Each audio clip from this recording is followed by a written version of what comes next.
To this meeting of the City and County of Swansea. It's our budget meeting this evening. First item on the agenda is apologies for absence. Mr. Evans. Thank you, Presiding Member. I have apologies from Councillors Elliot King, Gloria Tanner and Terry Hennigan. Are there any other? Councillor Will Thomas. Okay, Councillor Williams. Okay, thank you. Item 2, disclosures of personal and prejudicial interests. Monitoring Officer. Thank you, Presiding Member. I sent my email advice out yesterday to all councillors, advising you to look carefully through the reports to see whether or not you did have an interest. The only item I will take a block declaration on relates to agenda item 9.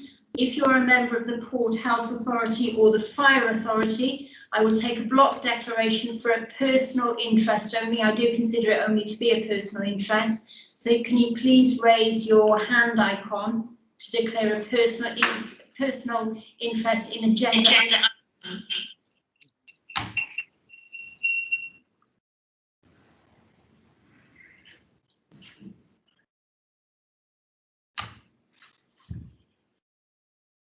Okay.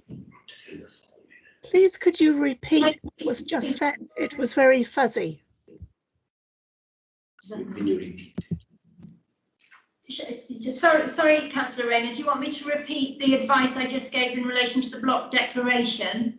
Yes, please. Yeah, so if you are a member of the Port Health Authority or the Fire Authority, I will take a block declaration for personal interest only in relation to agenda item 9. So if you can raise your hand icon, we have many hands up. Thank you. And if I can remind you to also fill in the form just to indicate that that interest has been declared. Are there any other interests that need to be declared in relation to any items on the agenda? Chris, Councillor Anderson it is. I rent a garage from the council. Do I have to declare an interest in that? No. What agenda item are you specifically talking about? I think it's number 15. 11 and 12. 11 and 12, that's it, sorry. No, I wouldn't say you have an interest, Councillor. Okay, thank you.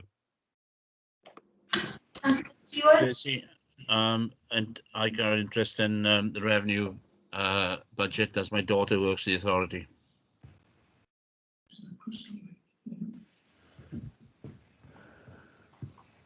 Stewart? Okay, yeah, I've got a few hands up. Councillor Rob Stewart. Yeah, thank you, Chair. Declaring a personal interest in item 9 and item 10 and any other reports which mention the Swansea Bay City region or City Deal, as I am chair of the City Deal. Thank you. Councillor Williams. No, Chairman. Can I just ask if we need, as community councillors, to declare an interest as community councillors in the item on the council tax, the community council tax levels? Councillor Williams, I don't think you do. It's a statutory resolution, so I don't think you need to declare an interest. Okay, thank you. Thank you. Councillor Clive Lloyd.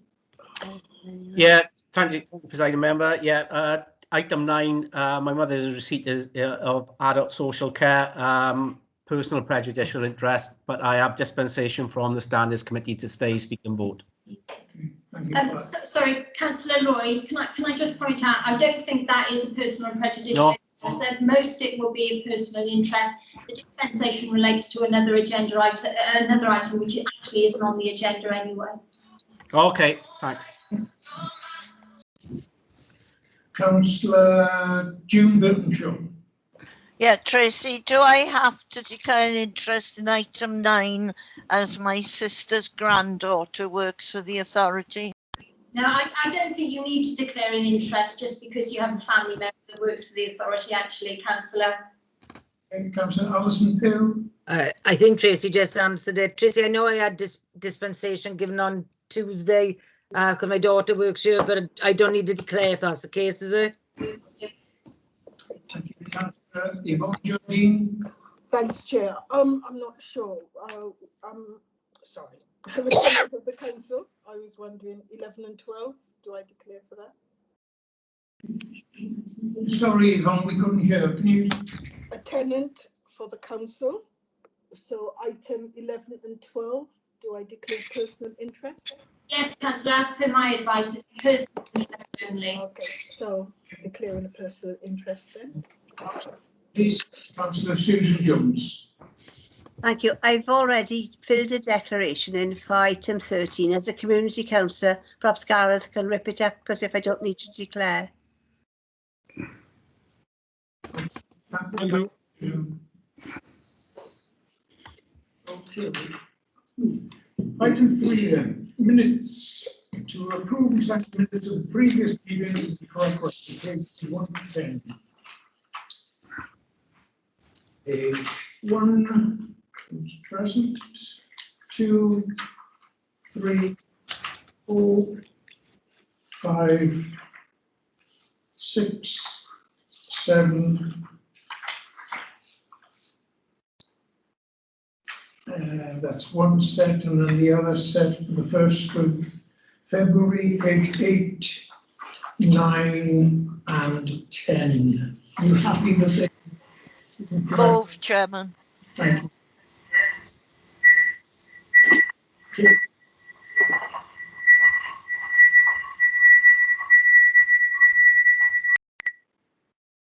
Thank you. Item 4, written responses to questions asked at the last ordinary meeting of council, and that's page 11 to 14, and they're for information. Okay. Item 5 is announcements of the presiding member. I have no announcements this evening. You'll be glad to hear. I'm glad because we're not starting off with condolences for a change, so it's good. Okay, item 6, announcements of the leader of council, Councillor Stewart. Thank you, Chair. I have one announcement tonight, which is a prelude to what we're about to do with the budget. I just wanted to make members aware that we intend to establish a £20 million fund to help businesses and residents in Swansea recover from the pandemic. There will be 4 strands to this, including the local economy support, people and job support, wellbeing support, and community support. Chair, obviously the detail of this will not be able to be fully worked through until we understand exactly where we are following the decisions made later in the session, but I will cover a bit more detail when I come to my presentation on the budget. But I wanted to announce that on top of the support that's been provided in recent days by Welsh Government and UK Government, we intend to do our bit locally in establishing a £20 million recovery fund. Thank you, Chair. Thank you, Leader. Okay, item 7, public questions, if there aren't any this evening.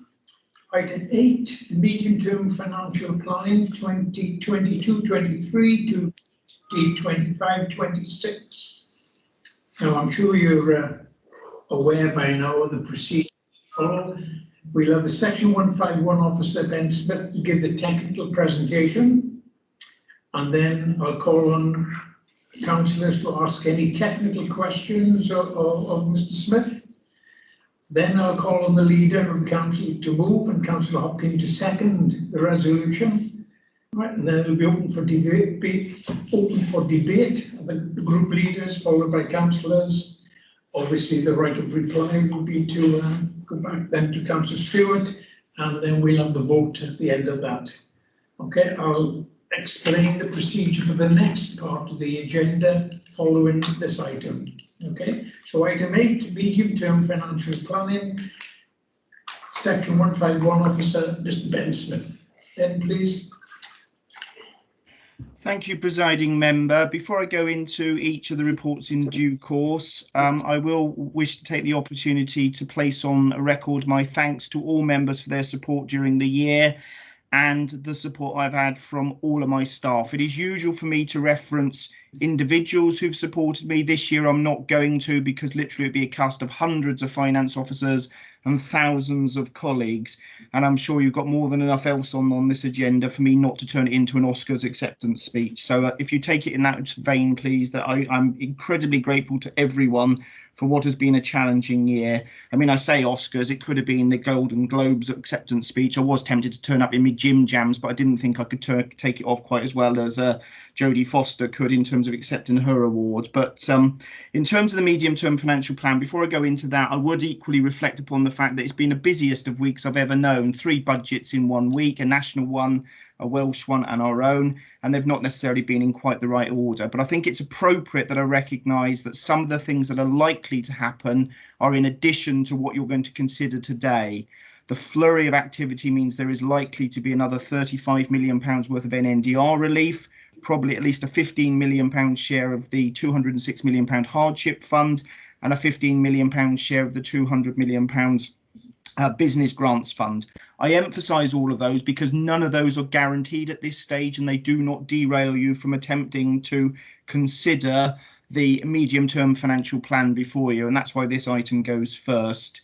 In terms of the medium-term financial plan itself, going into the detail, and I should emphasise I will take some time on the first 2 items, and then I assure you I will speed up later on because I expect you will want to be home before midnight. So in terms of the MTFP itself, I'll draw your attention only to things that I consider to be material matters. And I start with section 1.3, which emphasises in bold that these are planning assumptions only. They are planning tools and they will be revised every year once the budget is reconsidered. Section 2 of the report sets out my views that at the time I wrote it, the outlook was very, very uncertain. I think that's doubled and trebled as a result of announcements this week. And the reality is COVID has not retreated fully. And we have a number of uncertainties in terms of the longer term economic position. You also have national announcements, which are only 1-year budgets for both Wales and the UK. I am endeavouring to give you advice for the next 5 years, which is bold in one sense, but I think it's important because you've got to have the context of your borrowing commitments going forward and your obligations under the Wellbeing of Future Generations Act. The table that flows in section 2.9, just over the page, sets out what I refer to as the good, bad and ugly scenarios. One of the things that's going to be heavily contingent upon your future budget making and taking decisions is the level of overall aggregate external finance. All scenarios are possible. We had a very generous settlement last year at over 5%. We've got a settlement just shy of 4% this year. Those of you that have seen and digested the IFS's announcements today indicate that the budget announcement yesterday was very light on future spending plans. There wasn't much money in it, and local government is often a poor relation when it comes to settlements, and consequently with the Barnett consequentials which flow down to the Welsh government. So it will come as no surprise that in the planning tools, the Chief Executive and I both consider that you must be given stern officer advice in terms of the range of options that face you in the longer term, notwithstanding everyone is under real difficulty at the moment, and you will equally later on this agenda need to weigh up a range of options over what is reasonable and affordable, having due regard to setting a reasonable budget and medium-term plan, but also setting a tax rate that is politically acceptable and palatable to the populace. Section 3 sets out the long table of assumptions I make. They're no longer than normal, but the risks and assumptions are greatly increased, if I'm honest. This could change by the minute. I wish I'd almost produced the MTFP in Velcro this year, because the raft of announcements and the number of changes means that all sorts of assumptions can change. I gave advice to Cabinet that my presumption was that there would be low pay rises, low inflation, low interest rates, and that there would be future tax rises. The difficulty I have with all of this is that a lot of them aren't known. You had a great discussion and debate on Tuesday over pay rises, and I reference carefully, because I have to be apolitical, I referenced carefully what the Chancellor announced in the budget yesterday, and I didn't hear much about any funding for public sector pay. I think there are some assumptions that inflation is likely to tick up a bit more than I'd assumed previously. The assumption still is relatively low interest rates and certainly low by historical standards, but those of you that are avid watchers of the bond markets will have noted that in recent weeks they've started to tick up significantly. And you know I've borrowed half the money that I needed to get away to financial capital aspirations. I'd love to have done the rest, but I'm not allowed to borrow in advance of need. So I've got to sit on my hands for a little bit longer and hope that interest rates don't tick up. And indeed, in yesterday's budget announcement, you heard plenty about future tax rises to come, albeit some of them deferred for a period of time. And it is perhaps one of the real difficulties that local government faces as a whole. I remind you, when you consider all matters later on this agenda, that both the UK and Welsh government presided over settlements which made a planning assumption of 5% on council tax. And that's why I've still got 5% as my planning assumption in council tax in the medium-term plan. And when it comes to any decisions you take on council tax for the forthcoming year, when you consider the budget in isolation, you will have to weigh up the consequences in the longer term if you're going to discharge your Wellbeing of Future Generations Act obligations. Section 4 of the report makes clear that it is essential that every assumption I've made and the promises that my fellow members of corporate management team have undertaken to deliver achieve better together. The budget is only that. It's a set of words and a set of numbers and a set of planning assumptions on a page. It is vitally important that we get assurance that all of those are delivered in due course. Sections 4 and 5 go on to set out a range of savings assumptions that are required. Again, I emphasise that they must be delivered. It also sets out my central assumptions of going forward, aggregate external finance, the combination of revenue support grant and non-domestic rates going up by only 1% in future years, and that council tax planning assumption of 5%. They are challenging savings proposals, but modest compared to what you faced previously under Sustainable Swansea. And of course, it goes without saying they could be better or worse depending on future national budget settlements, future Welsh Government settlements, and whether the economy recovers faster or slower than the assumptions being made by the Chancellor, the Office for Budget Responsibility, and other views by leading commentators such as the Institute for Fiscal Studies. Section 6 sets out the assumptions in terms of the medium-term financial plan for schools. And I have to say, in the medium to longer term, it remains challenging. But when you consider the budget that will be before you later on the agenda, our schools remain very, very well placed in terms of their relative position and their relative reserves position. Section 7 sets out a whole raft of risks. In many respects, they're the normal risks I give you, but I do have to draw your attention and emphasise that they are turbocharged this year. You are about to consider a set of planning assumptions and budgets which I've already told you are going to be materially changed as soon as we get to the new year, with a raft of one-off COVID monies to come. It won't be, I hope, as extreme as last year in terms of the scale, where we flex the budgets by hundreds of millions of pounds, but it's going to be tens of millions of pounds. So it's another unusual year of what have been a number of unusual years. Section 8 sets out my assumption over the use of reserves, and we've just survived financially probably the biggest black swan moment we've ever had. I've mentioned before to a number of you, I've been doing this for 30 years, and I think I've aged another 50 in the last 6 months alone, and probably by about another 10 years in the last 3 days. The pace and scale, I've known nothing like it, as of the rest of you, I am absolutely sure. But it does set out my assumptions, and I am satisfied that they are reasonable and adequate. But I would emphasise my assumptions over reserves. They have what has stood you in good stead to avoid you being in a position that a number of other councils, predominantly across the border, it has to be said, face in terms of very, very challenging and unpalatable decisions over much larger council tax rises and substantial budget reductions to come. I will finish on a lighter note on this first item, because as I say, it is a planning assumption, and I will try to bring an attempt at my appalling humour into to matters. It has been a most torrid year, and I go back to what I say at the beginning in terms of thanking members for their support in the year. I haven't had to endure the same pressures and difficulties as a number of my colleagues who have to deal with PPE, politics, the PPE equipment. For me, PPE is politics, philosophy and economics. As you know, I'm statute barred from doing politics. My first name isn't Phil. Sorry, Chief Exec. And I don't think Ben Osophy is going to take off. And I did start as an economist. but I found economics a bit dull and abstract. I wasn't prepared to go for the full lion taming course, so I decided to go for a quiet career in local government finance. And it's been anything but quiet in the last year. So that's my whistle-stop tour through the planning assumptions. I emphasise that nothing that I have heard in the last 3 days suggests that you should change your planning assumptions going forward in future years, and that nothing elsewhere on the agenda today, notwithstanding what may happen on the budget debate, should change those longer and medium-term planning assumptions. So that's all I need to say, and I thank you for your forbearance and indulging me, Chair. Thank you, Ben. The only hand I haven't got up is Councillor Stewart. Are you going to ask a technical question, Bob?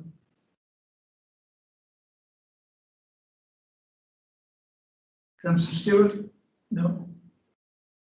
Apologies, Chair. No, I wanted to come in just to offer my thanks, and I'm sure the thanks of the whole chamber, to Mr. Smith and his team for the work that they've done this year.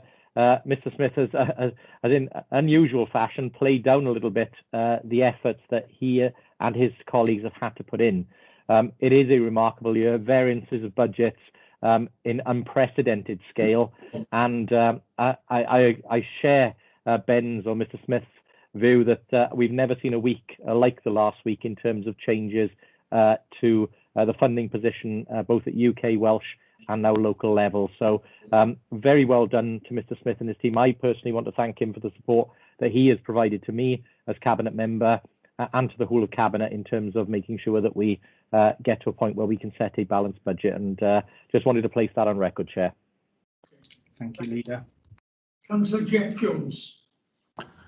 Yeah, thank you, Presiding Member. Yeah, I echo and mirror Councillor Stewart's comments with regards to Mr. Smith. In fact, you know, all the finance department. I'm certainly not an expert on the bond market and so on. You actually said that interest rates are actually ticking up, which I assume will mean that interest rates will actually rise. You said you're actually holding off the, I think it's 90 million that you're going to borrow again. Why don't you actually borrow the money now? And if interest rates actually go up by 0.5% or 1%, what sort of difference would that make to the cost of borrowings? If I may come back in, Chair. Yes, they are ticking up a little bit. This is still from historically low standards, and you're talking about bond yields, which ultimately for government gilts influence PWLB borrowing rates. You're talking that I might have to borrow at 2%. I inherited 6% from my predecessors, and I've brought the average down to nearly 4% already. It's just a little bit over 4%. When the other £90 million is gotten away, I would anticipate getting under 4% for that average cost of borrowing. As I indicated, I would love to go and borrow it beforehand, but as a number of you have heard in scrutiny and in other forum, I can't borrow in advance of need. It is the law. It is the law as set out, and it is also enshrined in the CIPFA Code of Practice, the Treasury Management Code. A number of small authorities and a number of interesting authorities across the border, I never name any names to not land any fellow treasurers in it, have pushed that code to absolute breaking point, and CIPFA has had to intervene. I described at scrutiny that I'm a very plain vanilla boring treasurer, and I will borrow long and hard on a long yield curve, and I am absolutely confident even if rates tick up a bit, I will still get them away at close to the lowest levels ever that I've managed in the past. I just legally can't borrow in advance of need, and I will follow the rules. I am poised to consider borrowing in the new year, and as many members are well aware from the indications on the third quarter and also in last year's outturn, my holding off has enabled me to save interest costs, and my timing of the borrowing has enabled me to lock in substantial savings. In terms of movement, 1% saves or costs 900 grand a year. I think, as the leader has referenced previously, when we did the £90 million, which avoided the previous 1% penalty premium, that saved 900 grand a year. I borrowed it for 50 years, so he did the maths and said that saves 45 million quid over the longer term. I might not get absolutely the rock bottom rates that I got before, but I reckon I can still get very, very close. But I must follow the law. I wish I could borrow earlier, but I go back to what I say. I'm a plain vanilla boring treasurer when it comes to that, and I follow the rules. Okay, thank you, Ben. No other requests for technical questions? So we call on Councillor Stewart, please. Yeah, thank you, Chair. I can quickly formally move this report. Mr. Smith has already explained all of the details. I would just draw members' attention, though, to the projection in there. As Mr. Smith said, you know, it is a planning assumption, but I would point out that in that report, there is a projection to invest some £60 million in services over the next 4 years as a baseline planning assumption in terms of what we would intend to do over the coming period to support our services. But other than that, Chair, very happy to move this MTFP report. Thank you. I understand David Ogden's going to second it. Yeah, thanks, Presiding Member. I formally second this report. Thank you, David. Okay, moved and seconded. Anyone? Does anyone else have any questions now? We've moved on to the. Sorry.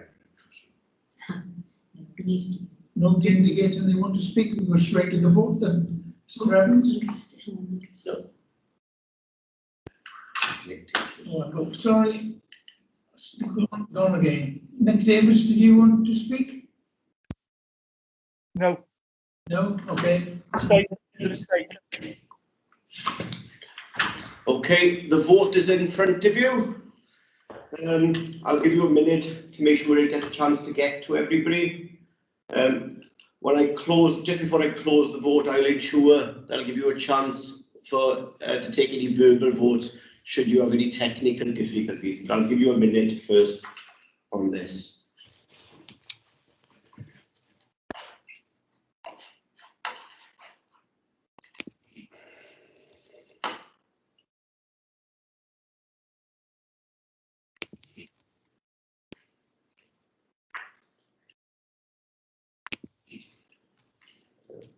I can see there's still a couple of councillors that haven't voted. I don't have the vote. Okay, I'll come to that now. Right, who hasn't, if you can raise your hands if you haven't been able to see the vote. I can see Councillor Mark Child. How are you voting? For. What else was there? Give me a second. Sorry, Councillor Fiona Gordon. For. Councillor Gordon Walker.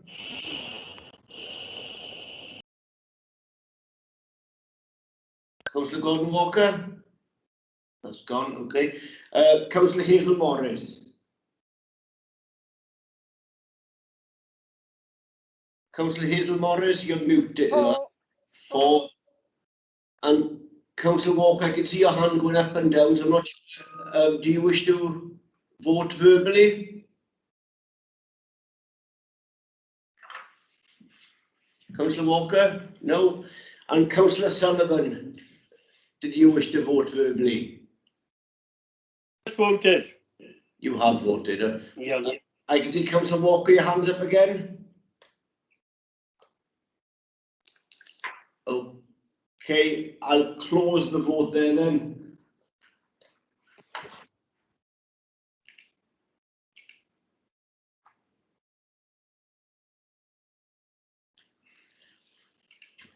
And I can see that's a majority vote for the presiding member.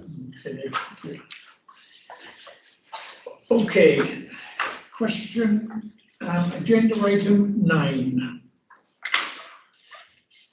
I need to explain the way we're going to run things this evening, okay? It's a little different than other years. As Mr. Smith has explained, things are moving so quickly that things are changing right up to the last minute.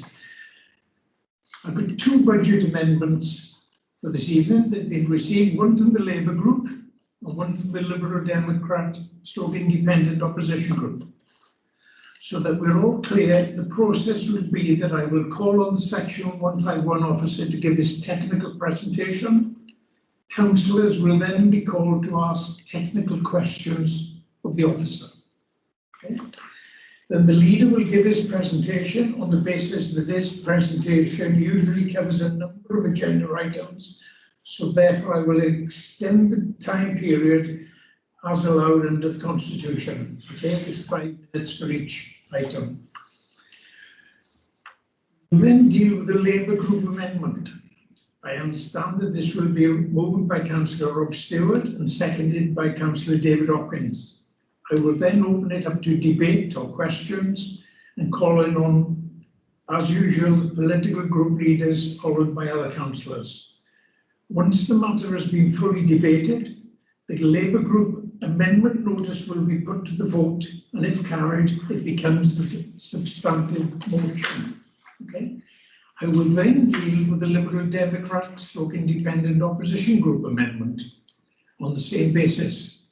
I understand that this will be moved by Councillor Chris Holly and seconded by Councillor Mary Jones. I will then open it up for debate questions, calling on political group leaders in the same process, followed by other councillors. Once this matter has been fully debated, the Liberal Democrats Independent Opposition Group amendment notice will be put to the vote. If that is carried, that will become substantive motion. Okay, that's the procedure for this evening. So, as I say, item 9 is the revenue budget for 2021-22, and it's on pages 43 to 101. So I'm going to call on the Section 151 officer, Ben Smith, to give the technical presentation. Ben, please. Thank you, presiding member. Again, I will labour quite a few points on this report, and as you have indicated, in this most unusual of years, we now have a most unusual set of budget options and reports before you. I will speak only to what's in the report at this stage before you go on to the amendments. Again, I will only draw attention to what had materially changed from the position reported to Cabinet in January and February.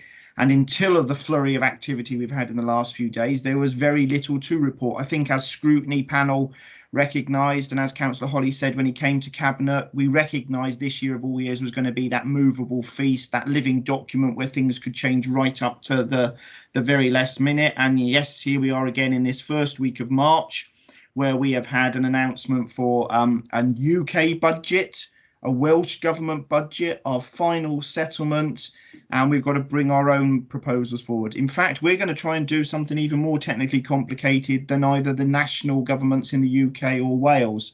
The Finance Minister merely had to bring her proposals and announce them. She's got to get them through the Senedd next week. The Chancellor merely had to announce stuff in the Commons yesterday, and there will be a finance bill in due course. We're going to attempt to bring forward today a range of budget options and also get you to decide as a council as to what is reasonable. And again, by way of preamble, I emphasise this is the one where you absolutely have to comply with your legal obligation to set a balanced budget and have sufficient reserves. Now, what that level of sufficient reserve should be is going to be very interesting, given this old black swan has had an interesting year to say the least. And then before anyone says it, some of you may say ugly duckling, but I'm going to stick with black swan.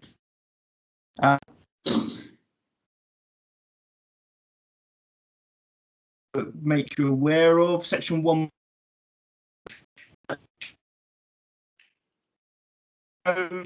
Dropping out then. Your sound is dropping.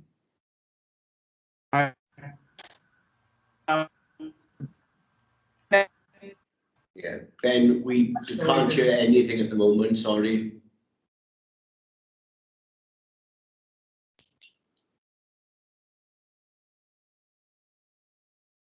No. We're just giving Ben a moment or two to get his Wi-Fi sorted there. As we said, we do have a contingency in place should there be a problem.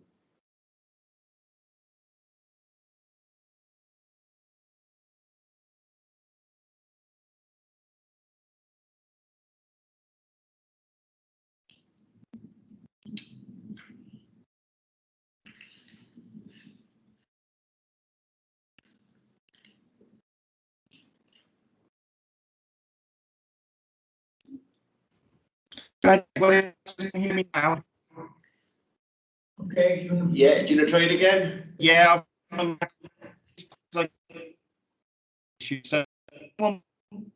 You're still breaking up.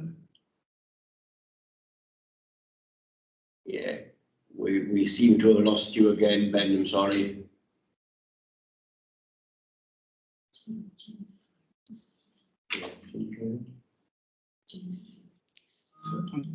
Adjourn for 5 minutes.